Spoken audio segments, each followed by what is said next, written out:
What's going on, all you 31 Days of Horror fans out there? Your two favorite horror critics are back tonight, and we are going to sum up the entire mini-series, Mike Flanagan's brand new Netflix original series, The Fall of the House of Usher. House of Usher. May it rest in peace.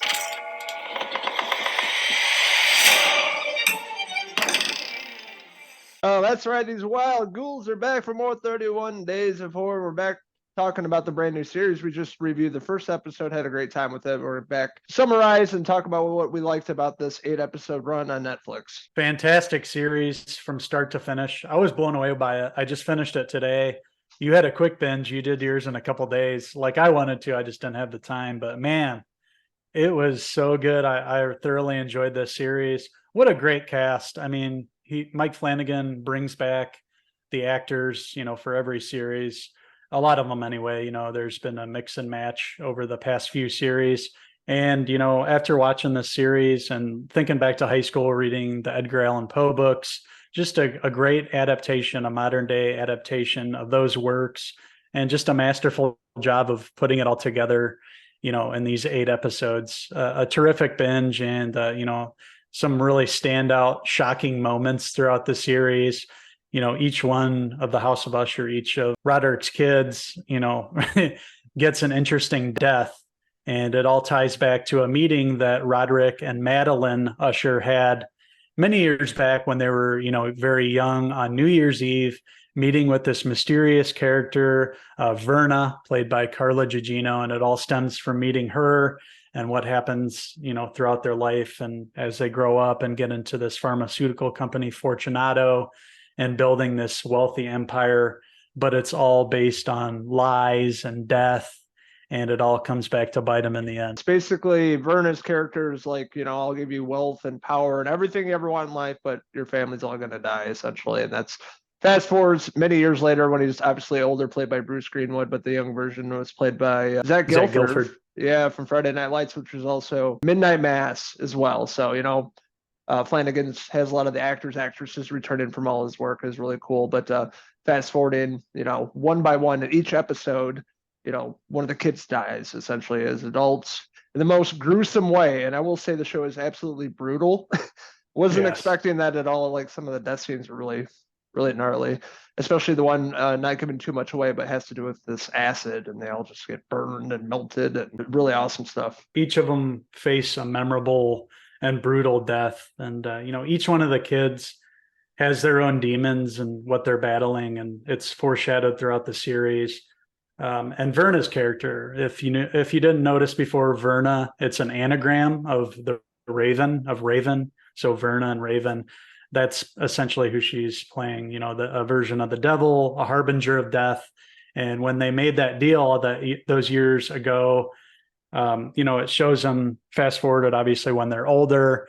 And, they're talking to each other about Verna and did they really believe like what happened all those years ago? They kind of put it in the back of their mind after making that deal all those years ago. And, it comes back in the end and it turns out to be true. It's just an awesome series. Only Mike Flanagan could do this, the way he uses CGI, and the way he brings about the suspense and brings about the untimely demise of each of the members of this family.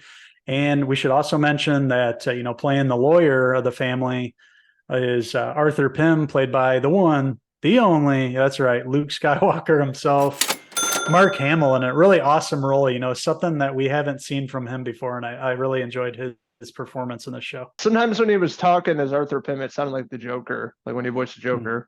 Kind of had the same mannerisms, but yeah, really amazing performance by Hamill. Something completely different. Everything he touches is gold, and obviously we love him, Star Wars. But he's still acting, doing different, characters, performances. Really fantastic in this. A powerful attorney for sure, but yeah, he just has a lot of power. He reminds me of like a some sort of a mob family boss, like that can kind of do the law side of thing, but can also fix things exactly for the family. Yeah, each episode is based off Edgar Allan Poe's work. Each episode title is Edgar Allan Poe.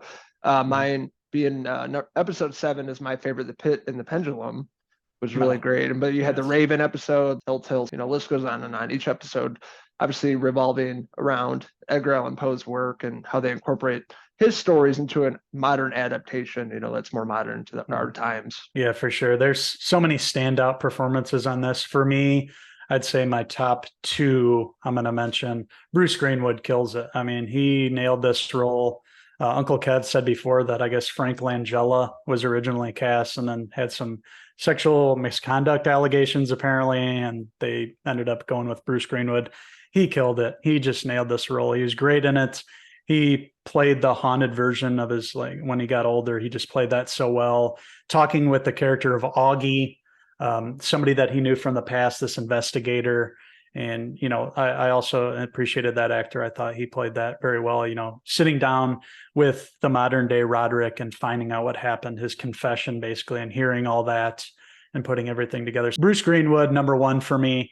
I'd say my number two, Carla Gugino. She just played a different version of Verna for each of the characters, a different version of what Roderick saw when he was a young man. And then each of the family members come into contact with like a different version of Verna, and she really nails this role. She's, very charming, but at the same time, just is evil as hell, and just played that so well. I was really, she was given a lot to do this season, and she really impressed me. Yeah, I didn't really figure out the whole Raven part till the end. Like I didn't Verna, Raven, but yeah, she was seductive but scary at the same time. Episodes that stand out for me is episode 2, 4, and 7 with her, popping up. The one with the chimpanzee was really creepy as fuck too. Yeah. That was really awesome. Another performance I really love. I love this actor. It's shown up at a bunch of Flanagan's work is Henry Thomas. He was like a huge cokehead as Frederick Usher, the son, and just unhinged and crazy. And he gets his piece. You feel great when you see what happens to his character. Episode 7. Setting up really a lot of great symbolism and themes in that, but another standout performance for me. Yeah, definitely. He played the scumbag. He was, you just love to hate him in this, just how cruel he was to his wife and, just a cokehead scumbag. See him do some really evil things. And, the pendulum, the pit and the pendulum, man, that's, amazing what happened at the end of that episode. I was blown away and shocked. Man, the series was great from start to finish. Mentioning all the actors, another one that we should bring up, Juno Usher, Roderick's like young wife in this. We recognize her coming over from the Midnight Club, actress Ruth Codd. She really did an amazing job in this too. Having to play, this sleazy, older man's kind of new wife.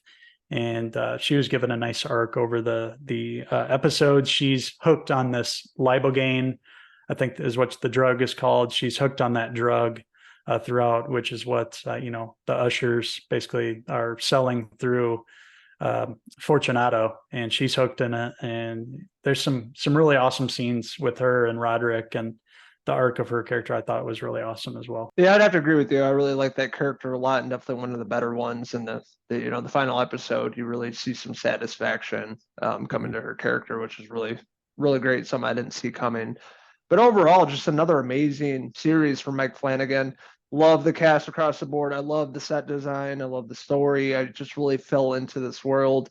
Felt like I was reading off the pages of Edgar Allan Poe short stories and novels, and just a beautiful adaptation. It's everything that was thrown at us. Obviously, like you're saying, we knocked this out in 2 days, watched 6 episodes in day 1 and 2 in the other.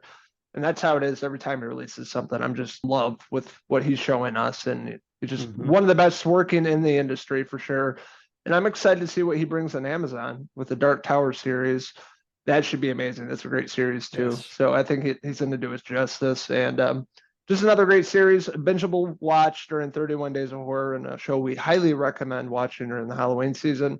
Currently streaming on Netflix. So that being said, I'm going to give The Fall of the House of Usher, I'm going to give it a perfect 5 out of 5 Kate Siegel hair pieces. I rank this up there with Midnight Mass. I mean, this is probably my second or third. I put this right up there with Haunting of Hill House, just behind Midnight Mass being the pinnacle, 5 out of 5 for me. So with that being said, I'm going to give The Fall of the House of Usher, I'm going to give it a 4.5 out of 5 Zach Gilford hair pieces. thanks for watching our review of the fall of House of Usher. We've been having a blast all month long, haven't we? Man, this has been the best one yet. 31 Days of Horror, reviewing something new every day of the month of October. And we're not done yet. We still have some time before Halloween. So stay tuned every day. We're going to be posting new videos. Thank you guys so much for following along with us on our social media pages, Facebook, Instagram, and X, as well as our website, Cinephellas.com. And if you haven't already, please subscribe to our YouTube channel here on Cinephellas. This is where we put all our blood, sweat, and bloody tears all this month long of October. So please comment and subscribe and like. And we thank you guys so much. And we'll be back very soon with an all new installment of the 31 Days of Horror. That's right. So this is Carlo Gigino signing out. My good mate over there. And I'm Zach Guilford. What do we say? Cheers!